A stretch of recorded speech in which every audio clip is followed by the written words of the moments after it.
آپ فرماتی ہیں باتیں چل رہی تھی تو بیٹھے بیٹھے حضور فرمانے لگے کہ عائشہ میں تمہیں بتاؤں تم مجھ سے راضی کب ہوتی ہو اور ناراض کب ہوتی ہو؟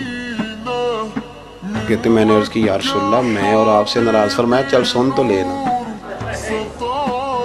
لینا ذرا بات سننا، ذرا سن تو لے سننا. عرض کی یا رسول اللہ حکم فرمائیں. فرمایا تم کبھی کبھی قسم اٹھاتی ہو. ذرا احساس کی شدت دیکھیے، لفظوں اور جملوں کا خیال رکھنا، سامنے والے اسے آسانی دینا.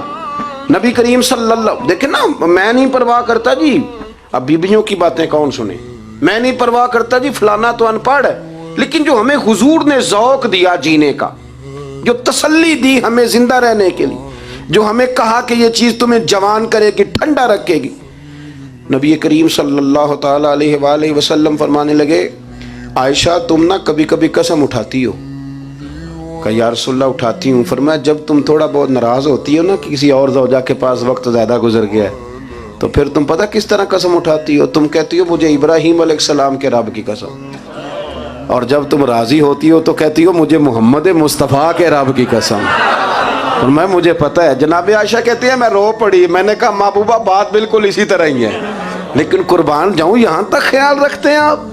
حضور یہاں تک احساسات ہے، یہاں تک. فرمایا مجھے پتہ ہوتا ہے کب تمہارا جذبہ کیا ہے اور کب تمہارا رنگ کیا ہے.